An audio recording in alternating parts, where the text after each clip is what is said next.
Hello and welcome to this week's episode of Pick Up Sports Talk. I'm Brandon Schiff. And I'm Spencer Stein. Sorry we haven't recorded an episode in a bit. Brandon and I have both been busy, but there is a lot to get to that's happened the last week and a half. I know the draft was 9 days ago. Well, I guess part of it was a week ago. But we still want to get to a lot of stuff that's happened there. The NBA second round's in full swing, as is the NHL playoffs, which we'll get our predictions to there. The MLB's going, and the Kentucky Derby just ended with long shot Rich Stripe winning at 80-1 odds. The second longest odds ever in Kentucky Derby history. So, Brandon, let's jump right in with the NFL draft. Even though it was a week ago, I don't think there's that much talent in it. The draft always changes a lot for the NFL season. Sure.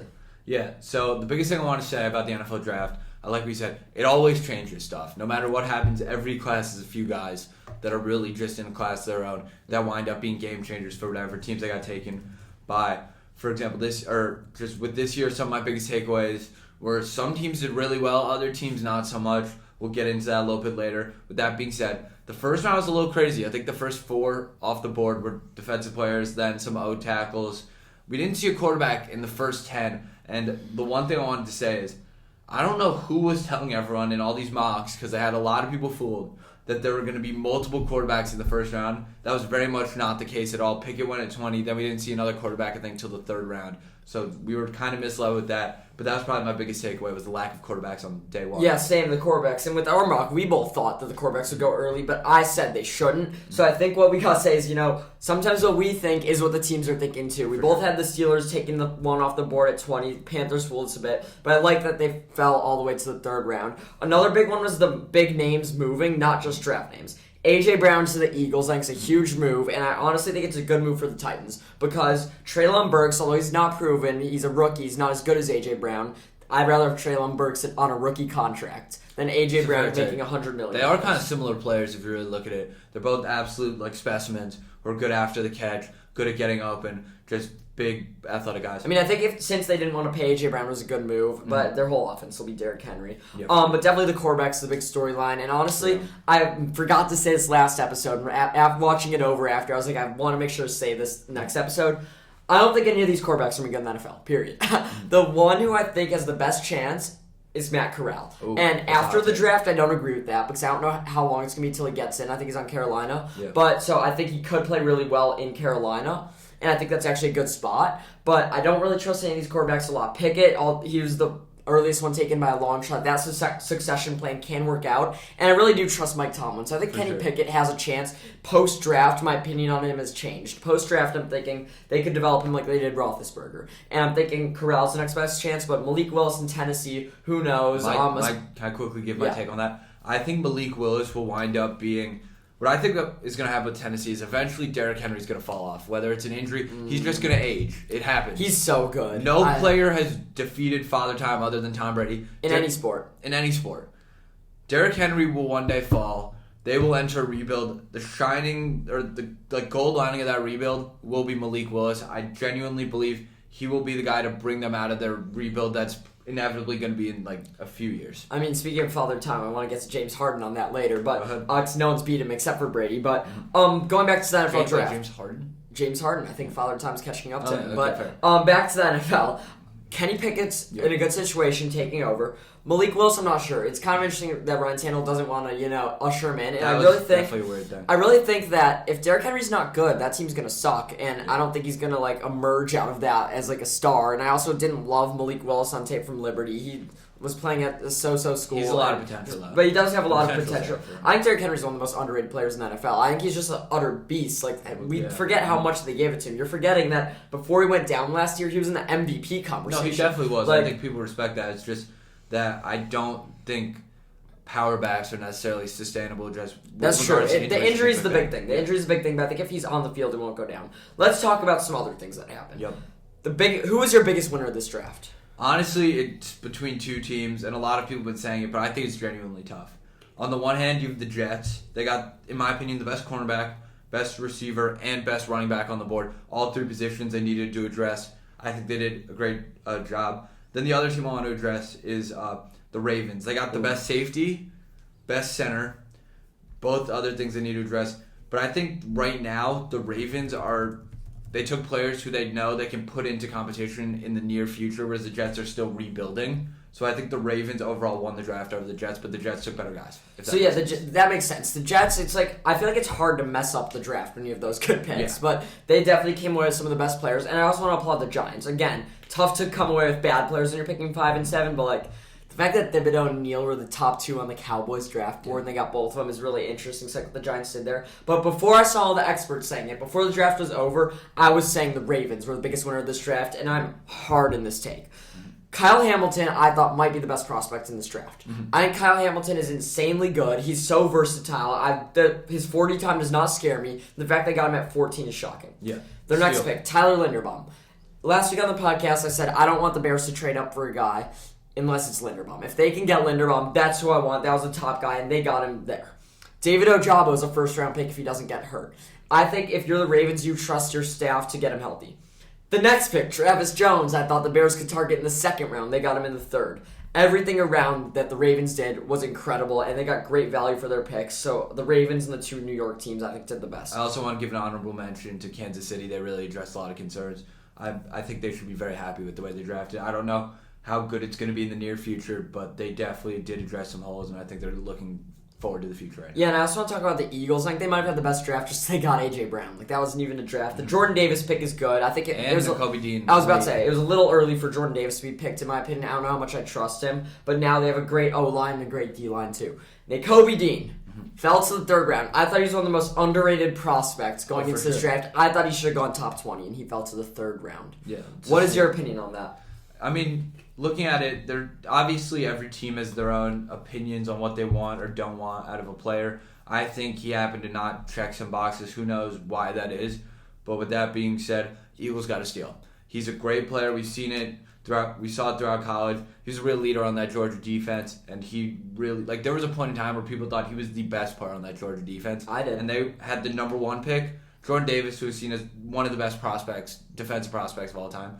Like he's such an impressive prospect, and the fact that he fell that late just shows just how crazy of a steal he was. And how about this? Georgia dominated this draft. Oh, for sure. Like, the guy who's being talked about the least after this draft is the first overall pick, Trayvon Walker, who went to Georgia. They had Jordan Davis at 13, Quay Walker at 22, all around great. They also had Devontae Wyatt at 28. So the Packers got 2 guys. Kobe Dean. I think if he's available in the third round, you take a flyer on him just because you know what he could do. But I do not trust him going forward because the injury. Like, if someone falls to the third round, I trust that all 32 GMs that passed on him in the first and second round were probably had a reason to, so I kind of trust them a little more. One thing I forgot to mention with the Jets is that Jermaine Johnson is the reason I thought they had a great pick. I said the Chargers would take him at 17 just because if he's available at 17, you don't pass on him, and they got him at 26. I think he's an option for Defensive Rookie of the Year. Last thing I want to hit before we hit the Bears, who do you think had the worst draft? Ooh, that's tough. I think that there are a few teams in the mix for that. One of them I want to quickly mention. A lot of people were hating on the Seahawks draft. I think on draft boards, they got a D-. I'm not saying they're personally my opinion. I think the Falcons also had a questionable pick at number 8. Drake London's a good receiver, but I said on last week's episode, make sure to check that out if you haven't already, that I had some problems with them overall as a player. I think that they went the wrong way with that. They didn't take the best receiver on the board, and receiver wasn't necessarily the main position they needed to address either. Yeah, for me, it's the New Orleans Saints. I don't love that they traded all these picks for only 3 picks overall. I didn't like Penning at 19. I thought that was too early. He's had holding issues at a D3 school. He's a penalty. And so I don't like taking a guy who went to Northern Iowa and has holding issues at 19. And Olave's good. Mm-hmm. And I understand if they sat at 16, they would have got to Jahan Dotson instead of Olave, who I do love. And that's their guy, so I think that's not horrible. But overall, their draft wasn't great. What I do want to mention is, although this is kind of skewed, this list I saw, they gave up a first-round pick next year, a second-round pick next year, a third-round pick this year, a first this year. They gave up another first this year. They gave up so many things. They could have traded for A.J. Brown. To both of their picks they gave to the Eagles went into the A.J. Brown trade. A first-round pick they had at 16 went to Jahan Dotson, and now they don't have a first or second next year.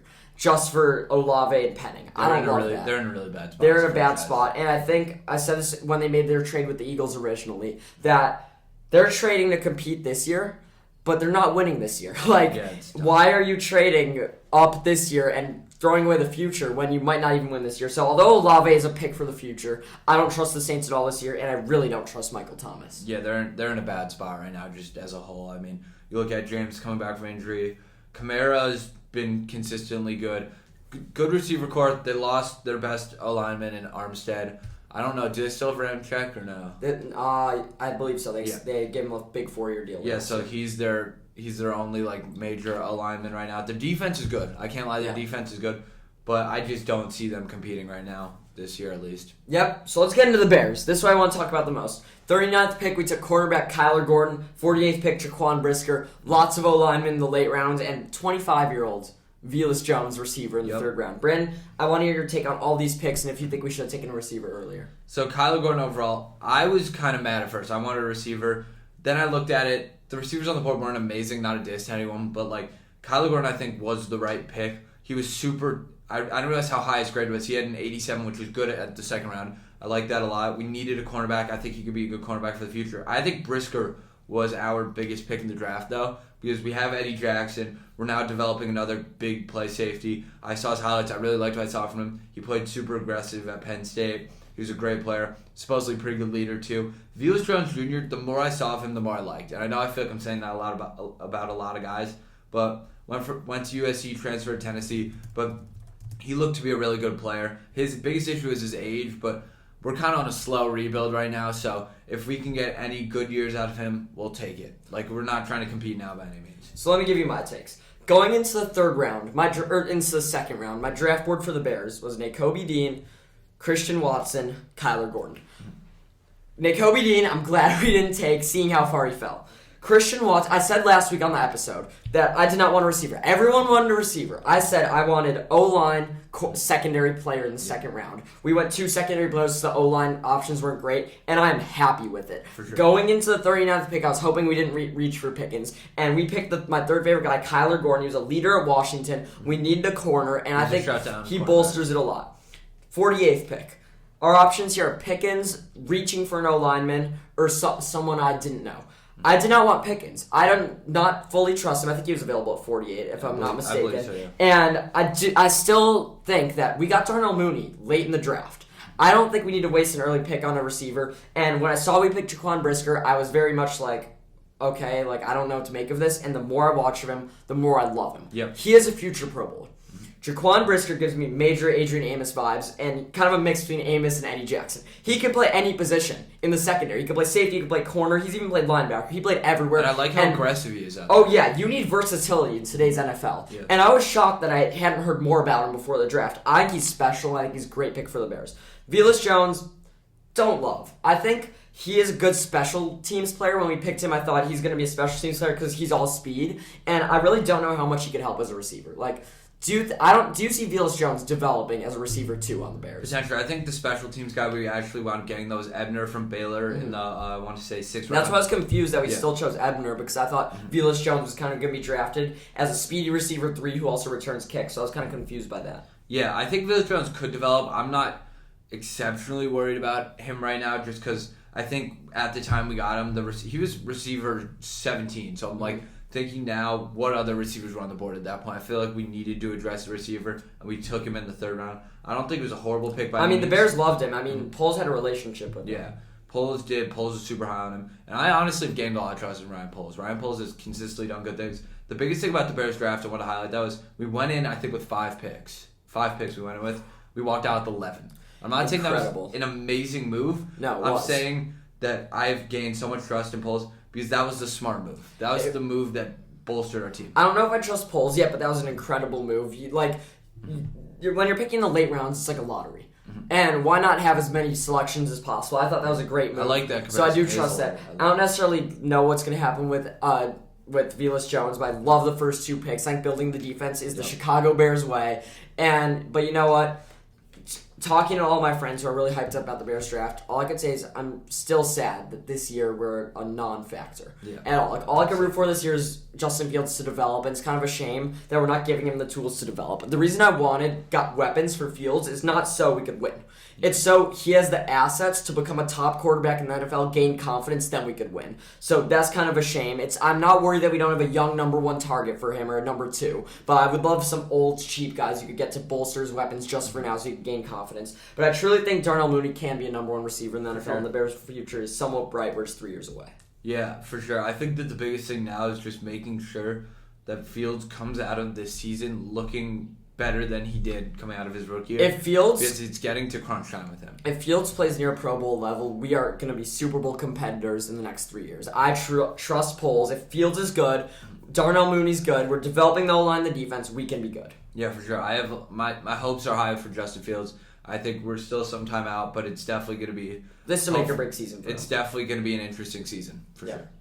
So now let's get to the NBA. We talked about that a little while ago at the beginning of the episode. Let's just start with the Bucks-Celtics series. I think that one's been the most talked about, and the game recently just ended. So, yeah. This is the toughest one to pick, I think. The Bucks just won Game 3 by 2 points. They're up 2-1 in the series. The big thing is that they stole Game 1 in Boston. I thought, right when the series started, I was like, I think Boston's going to win this in like 5 or 6. Because with no Middleton, I was thinking, Boston... It's like a push with them, with Middleton, with him out, who knows. And Giannis went out there, Game 1 dominated. Game 2, I thought Boston would tie it up at home, which they did. Game 3, I thought the Bucks would take it at home, which they did. Behind a huge game from Giannis, 42 points. Giannis Antetokounmpo is undoubtedly the best player in the world. For sure, he's cemented. But what I want to ask you is, does the East automatically run through Giannis for years to come, like it did for 8 straight years with LeBron? I'm not saying they're going to make it out 8 years in a row. But is it like, if you want to win the East, you have to go through that guy? Yeah, I believe so. I really do. I think every year, as long as Giannis is in his prime in Milwaukee, teams starting in the preseason and ending in the playoffs will think, in order to get to where we want to be, that's the guy in front of us. That's the guy that either has to fall before we get to him or we have to take down ourselves. And I think that's definitely high praise, but I think Giannis deserves it just as much as anyone else who's had that title. I'm going to go out on a far, far limb here. When we're talking about the NBA eras, we think of a list of players. In my mind, I go Bill Russell, Kareem, Magic, Jordan, Kobe, LeBron. Giannis is 7. Giannis is 7. Now, there's a lot of great guys in between there. There's Shaq. There's Tim Duncan. There's a lot of guys who are just right there. But we know who defines an era. Yeah. And since last year, this is the Giannis era. For sure. It's going to be a long stretch. Giannis is going to win multiple titles. The East can go through him. They're going to win this series in 7 games and then go to the NBA Finals once again. I don't know if they're going to win it. I'm a true believer. The winner of this series, no matter what, going to the Finals. So that's why he's in the GOAT conversation. That's why he is who he is. He's better than KD legacy. I mean, KD's great, but he never owned the league like LeBron did. He never owned the league like Giannis will. This Bucks team is special, and it's especially because of Giannis. And at first, I thought losing Middleton was that big of a problem. Giannis steps up. Giannis will step up. I think they're going to beat the winner of Heat Celtics with or without Middleton. The Celtics still have a good chance in the series. I think the Celtics honestly could take a 3-2 lead, and then Giannis wins 2 straight games.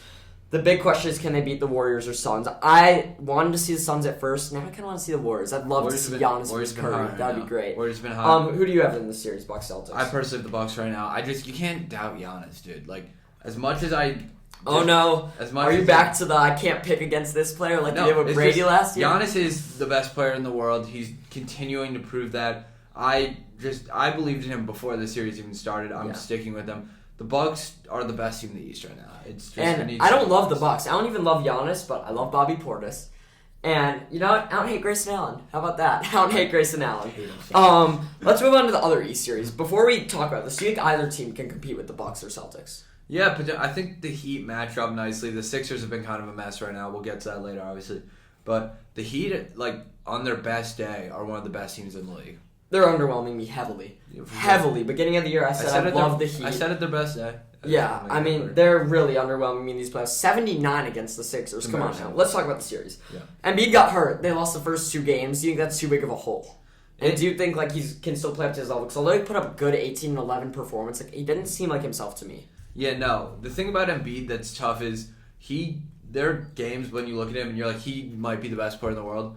But it sometimes comes out as like hollow, if that makes sense. Mm-hmm. Like he could have a really good game, But the truth is they have so many good players that it shouldn't be like, oh, Embiid's having a good game, but they're down 20. It should be Embiid's having a good game, Maxi's playing well, Tobias Harris is moving the ball well. Like, everything should be falling into place to this Sixers team, and it's just not. And here's why it's not. James Harden. Yeah. I think he's the reason. At this point, Tyrese Maxey is better than him. I'm going to say it. Right now, Tyrese Maxey is better than him. James Harden finally did have a good game. He had a higher plus-minus than Maxey, even though he had less points because of all those assists he racked up. He had 6 assists and 8 rebounds. What is wrong with James Harden? Is he done? Like, is he going to be back to his old self? I think, and I don't want to say he's becoming, like, exposed by any means, because I hate that word when it, like, comes to, like, sports and, like, how players play on certain teams. But I think people are starting to realize that Harden was really good on a team where it was him and his, like, people below him. When it's him and people at his level or above him, he seems to choke. And I think that's a huge problem for him. And that's going to be a huge hole in his legacy. We're going to look back at Harden and see, oh, yeah, he had a couple years where he was a great scorer, but, like, what really happened? Like, I'm trying to think of players who are, like that. Like, I think Tracy McGrady was like that, but even then, his legacy, I think, was better than Harden's. I mean, not better. James Harden's prime was a lot higher than T-Mac. For sure, but I think T-Mac is, like, I want to say, like, more loved by the NBA community. I don't know. Definitely, but people saying Harden doesn't deserve to be in the NBA 75 are completely wrong. No, for sure. When James Harden was an MVP, he was arguably one of the best players in the league. I thought so James Harden's prime is dominant. Here's what I'm going to say. James Harden right now is I'm paralleling him to LeBron. When LeBron didn't have teammates this year, he went and led the league in scoring. Yeah. LeBron was able to put up 30 a night, and that's what James Harden did in Houston. So I'm not going to knock him for it. Here's the difference.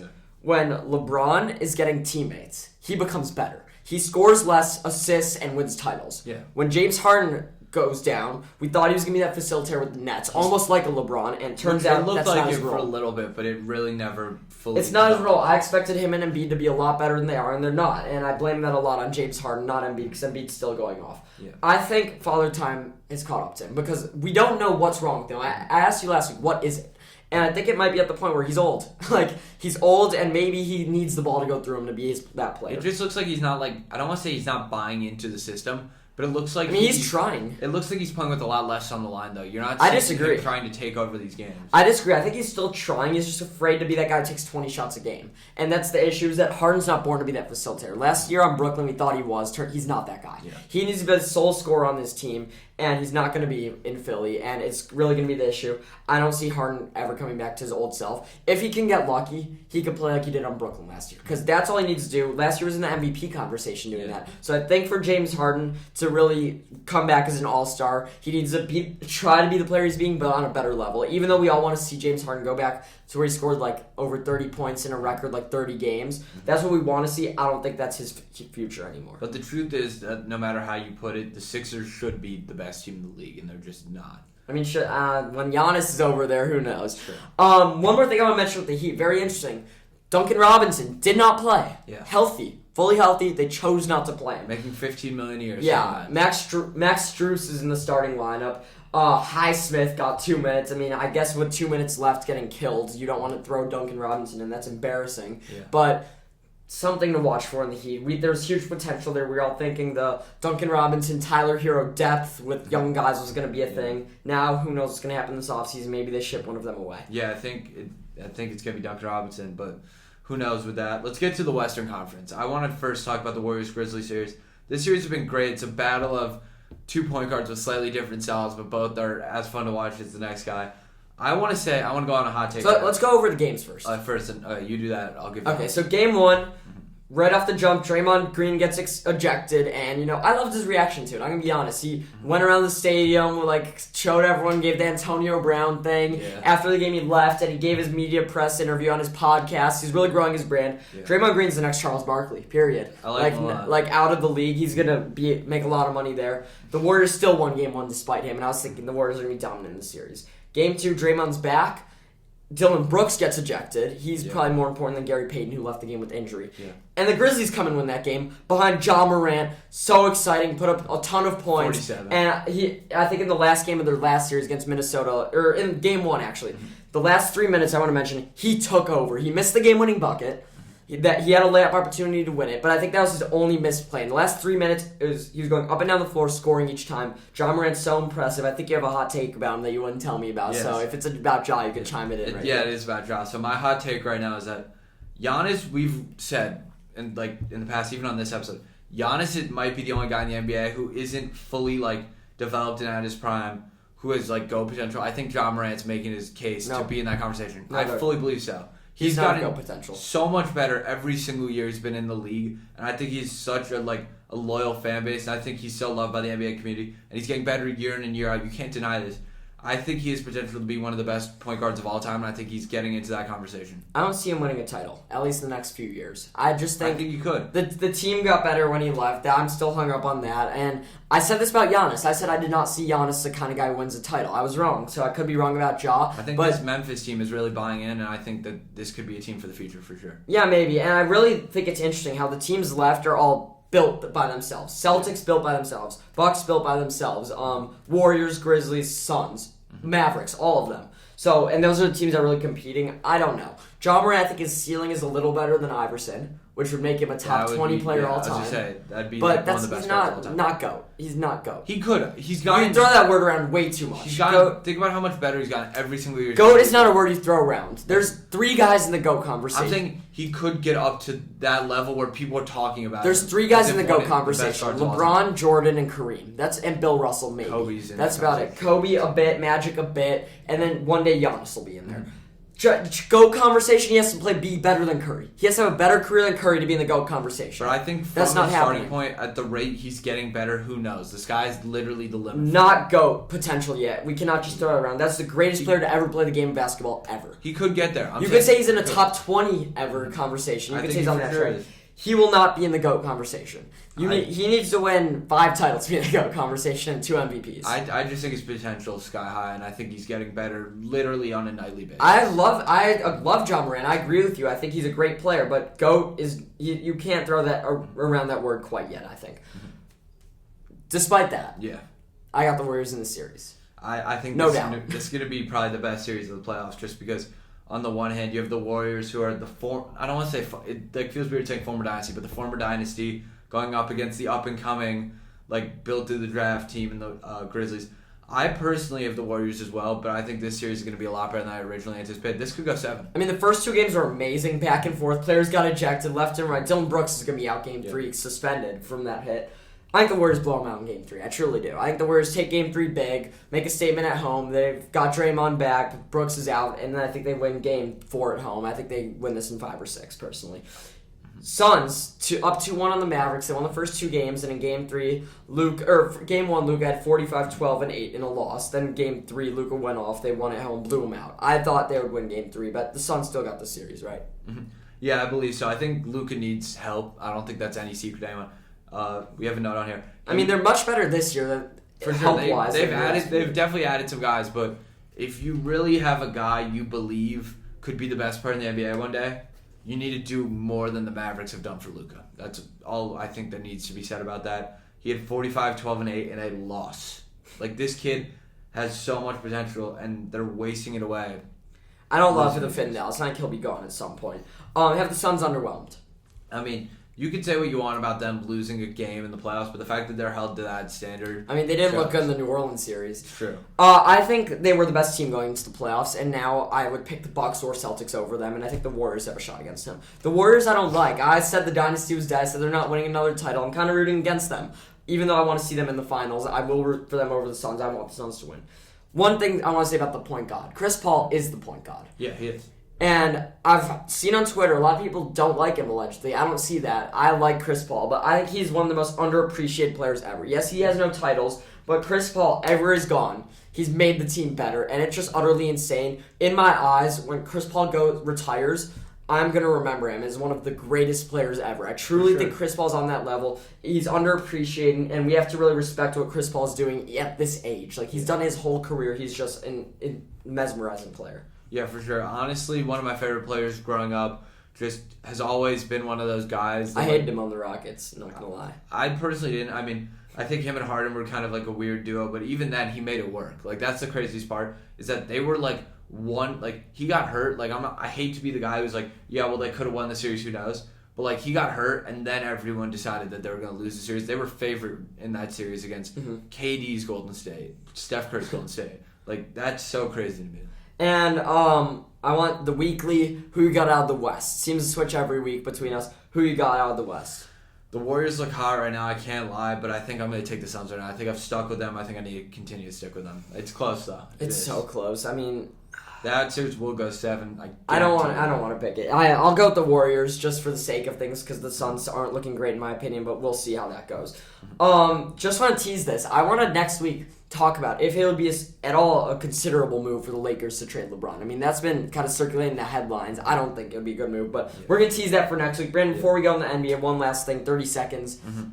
Embiid? Yeah, MVP? so there's a bit of a headline here. NBA.com released an article, and in that article it said Kia NBA MVP Joel Embiid, and I just think it's funny because everyone kind of like over the past few weeks has kind of just agreed that Jokic was probably the MVP and kind of like left it alone. I just find it interesting. Did NBA.com screw up and fumble the secret, let the cat out of the bag on the MVP, or was it just simply a typo? I mean, I've said it should be Jokic, but I think Embiid has a great chance because everyone loves him. Like, everyone just loves Embiid. They don't want Jokic to win. Jokic is one of the most hated players in the NBA, just because he's boring. So, I don't know if that's true or false. I think it was a mistype, but Embiid does have a true chance. Before we get to our NHL playoff predictions, let's hit the MLB real quick. Yeah. Cubs started off hot. Now they've lost 12 of the last 15. They're 9-16. They lost both games of the Crosstown Cup. What do you have to say about the Cubs? Cubs, honestly, I don't think anyone really expected too much out of this season, and not too much has come of this season so far. Suzuki looked really good. He looks fine now. I'm not gonna hate on him. He's a rookie, but it's kind of been a not great season since our opening, opening series. Yeah, since the opening series. With that being said, Spencer and I both did go to the game where the Cubs beat the Pirates by 21 runs. That was hype. That was a proud Cubs moment. Yeah, definitely. Suzuki's not looking as good as he did at first. I still think he's going to win Rookie of the Year, but come on. He's swinging at strikes outside the zone. It's not okay. We have no one hitting above 300 this early in the season. That's not okay. It's underwhelming, but I didn't expect much more. For sure. What I do want to talk about is who's the best team in New York. The Yankees had an 11-game win streak. They lost their last game to the Blue Jays, which broke it. And the Mets, my preseason World Series prediction that no one believed me on, are 19-9 without Jacob deGrom. Brandon, who is the best team in New York? Right now, I think I want to say the Mets, but I can't it's hard for me to say they're the best because they're doing this without one of the best players, but I will say it's probably the Mets right now. But that being said, the Yankees are on top of the AL right now, whereas the Mets are, I think, in third in the NL, but I think that the way the records work and everything, I will have to take the Mets right now. It's got to be the Mets. Come on now. I mean, without DeGrom. DeGrom is the best pitcher in baseball. He's been injured a while. When he comes back, they're going to be dominant. The Yankees always blow it. They always find a way to blow it. Rizzo, love the guy. Judge, don't love him. They both have 9 home runs. They're not going to stay on that path. It's sad. I was just going to say, it's sad that they have only 2 less home runs in the entire Cubs team. It is sad, but it's not going to stay like that. Trust me, the Yankees will not sustain. I'm looking into the camera. You're not going to see the Subway World Series. We're not going to see it. Mets will be in it. Yankees will not. I have trust in the Mets. One last baseball thing. Reds. 3-23. Are they 3-23? Is that right? I think they got to win today. They got to win today. 4-22. What do you think of them? Historically bad? Could be. They can't hit the ball. Before the season, I said they'd be the worst team in baseball. Their fielding's bad all around. The NL Central is kind of weak over there, except for the Brewers are kind of dominating. So we'll see what happens there. Shout out Cubs up 1-0 on the Dodgers right now. I quickly want to say right now, the Reds are minus 80 in their differential on the season. I think the Cubs have a high run differential just because we won that one game by 21 runs. We're minus 10, but we're slipping down. It's kind of sad that we're minus 10 after winning a game by 21 runs. 1/5 of our runs came in one game. That's okay. Yeah, we're skipping over that. A lot of hope at Wrigley. Trust me, a lot of hope is there. Brandon, the NHL, we haven't talked about it since the Stanley Cup champion Tampa Bay Lightning went back-to-back last year. Yeah. Let's jump right into it. East, the series are halfway through. I want you to start with Panthers Capitals. The Panthers were the best team in the East, the second best team in the NHL, and they're down 2-1 to Ovechkin. Yeah, I think playoff Ovechkin, there's no secret, he plays significantly better in the playoffs. But with that being said, you do have the team that was the best all year. They've proved that they are the best, or at least were the best team in their division throughout the season. Overall, as a whole, the series has been pretty good. But with that being said, I think I'm going to have to take the Panthers. I think that they worked all year. They played super well all year, so I'm going to have to take them. It's not a done deal. I'm very much up in there about this. I don't want to bet against Ovechkin, but I will take the Panthers. They're best team in hockey. They're going to go win Game 4 on the road, come back home and win another. I trust the Panthers in this series. The best series that I've been looking forward to the most. Toronto and Tampa Bay. Austin Matthews, the best player in the NHL. Yes, he's better than Connor McDavid. Maybe. And the two-time defending champ Tampa Bay Lightning. Toronto's up 2-1 right now. Who you got? I think I do have some hope in Tampa Bay to turn around. With that being said, Toronto has one of the, if not the best players in the NHL, so it's definitely tough. But I like Tampa Bay a lot. I mean, I think that Who you got? Pick. Personally, I think I might have to take Tampa Bay. I think that they could turn around. There's potential there. Tampa Bay got embarrassed game 1. They won game 2. They lost game 3 all square. Yeah. It does not shock me that right now they're not playing well. Mm-hmm. Right now, Toronto looks like the better team. What I'm going to say is that Toronto, the Maple Leafs, have not won a Stanley Cup series since 2004. That's unacceptable in Toronto. A playoff series. They have not won. That's unacceptable up in the North. And you know what? It's going to keep happening. Although the Lightning are the worst team, they know how to win. They're going to take them to 7 and go beat them at home. Take the air out of that stadium. Go Bolts. Trust me, Bolts up. Carolina, Boston. This has been a chippy series. Carolina won the first 2 games in Boston at home, and then Boston took one at home. Who you got? I personally am going to have to take Carolina here. I don't love Boston by any means. Carolina was good all year. Going to have to side with them here. They're my pick. I utterly hate Boston sport teams except for the Red Sox. I like the Red Sox, surprisingly. More than the Yankees, definitely. But I hate the Bruins. I hate the Patriots. The Bruins are going to go... Celtics? See... You hate I hate them, that. But you're a fan I of them hate them as a franchise. I'm a Laker fan. I really don't want them to get number 18. But I love Jason Tatum. Yeah. I love Marcus Smart. I can't hate on them. Yeah. What I'm going to say is I hate the Bruins. I loved when the Blackhawks beat them with those 2 goals in 17 seconds. Always going to remember it. Hurricanes are going to close them out in 5. You heard me. Sebastian Aho is going to take over. Those Bruins fans, the cocky Bruins fans, they're not going to get another series win. Last one. Right now, as we speak, Pittsburgh's up 4-1 on the Rangers, and the series is tied 1-1. This game's in Pittsburgh. Who you got? I got family in New York, but I hate to say it. I'm going to have to take the Penguins here. Sidney Crosby's just that guy, simply put. I really like the Rangers. I want a Rangers jersey bad. You know, Mark Messier jersey maybe. That was who I picked in the Derby, too. Yeah, Messier. We'll And I really like Lafreniere. He was the number 1 pick in last year's draft. He's already up, and he's expected to be great. And yes, he is great. He's playing really well. So I'm a big fan of the Rangers. Rangers have big talent. And Pittsburgh's probably going to take a 2-1 series lead. Yeah. I'll lean towards the Rangers just because I like them and because they have one of the best goaltenders in hockey. We haven't talked about it a lot. I can't pronounce the name. Igor something is the Rangers goal. He's gonna win Rookie of the Year. I bet he's been he might win the Veneza Trophy. He has been one of the best goaltenders in hockey this year. Super young. No one can pronounce his name, but he will guide the Rangers to a series win. Truth is, Rangers do have a lot of time. I mean, Panarin, Kreider, a lot of guys. I love Panarin. Yeah. God, former Blackhawk. Wish he could have replaced. He could have been so good. Bren, who you got out of the East in the NHL? Ooh, this is tough. I don't want to take Tampa Bay here. I really don't, because I feel like I took them in the preseason and they kind of embarrassed me with that. I might have to take Florida, honestly. They just look really good. I'm gonna go Carolina, and here's the reason why. Right now, they're the most likely to get out of the first round series. That's why. Like Florida, Washington, toss up. Toronto, Tampa, toss up. New York, Pittsburgh, toss up. Carolina's the one I'm most confident to win the first round, and if one team I know where they're going to go, they will win it. I have them out of the East. However, Florida, if they win their series, can be dangerous, so can Tampa. So I'll take Carolina, but they're not going to win the Cup. I think the team out of the West will. I won't spoil that, though.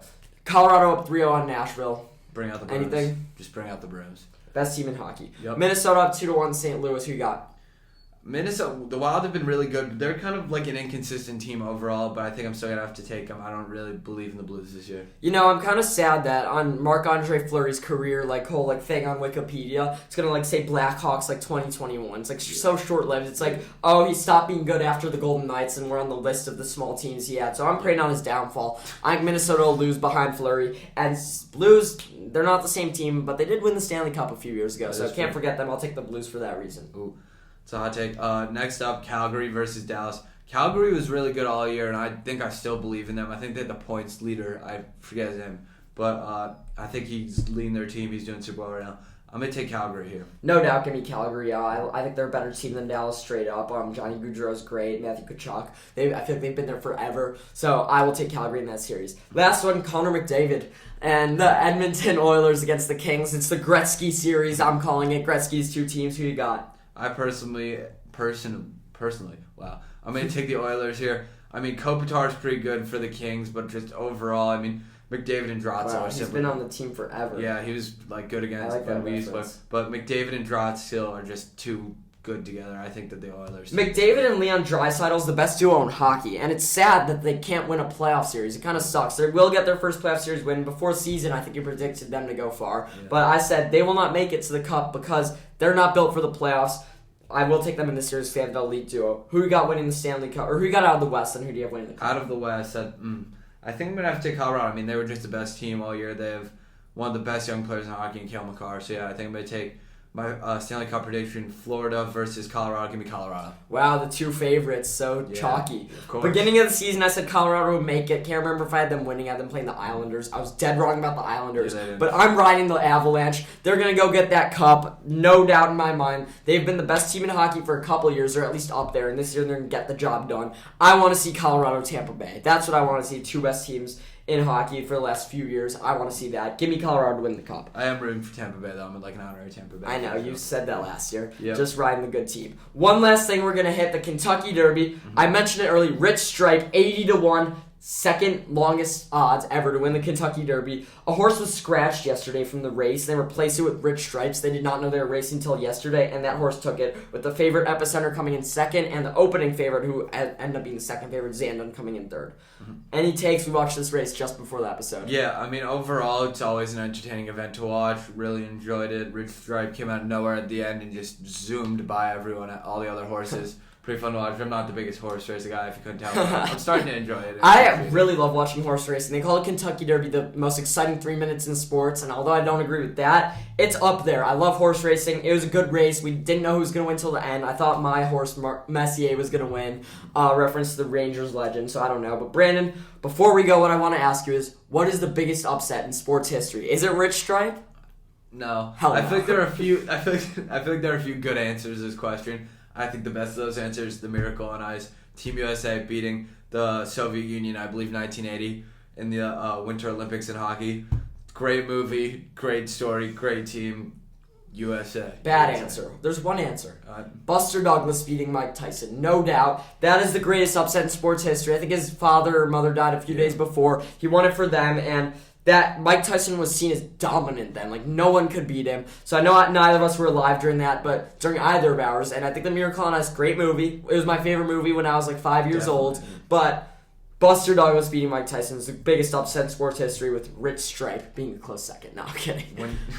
When your event gets a movie, let me know, and then we can talk about When it. what gets a movie? When your biggest upset of all time gets a Oh, movie. yeah, I think it probably has one out there. No. Not Just not as popular. as It is big no as doubt Buster Douglas. So thank you all for listening. We were happy to get in that little debate at the end. Next week, as you said, we're going to talk about the Lakers a bit. I know no one wants to hear about the Lakers in the middle of the NBA playoffs, but a lot's going on there with LeBron Sure. and Westbrook. We'll also hit further NBA playoff stuff. We'll dive deeper in the NFL and do an NHL draft check-in. Yeah, for sure. Super exciting stuff coming up in sports. Make sure to tune in. Thank you.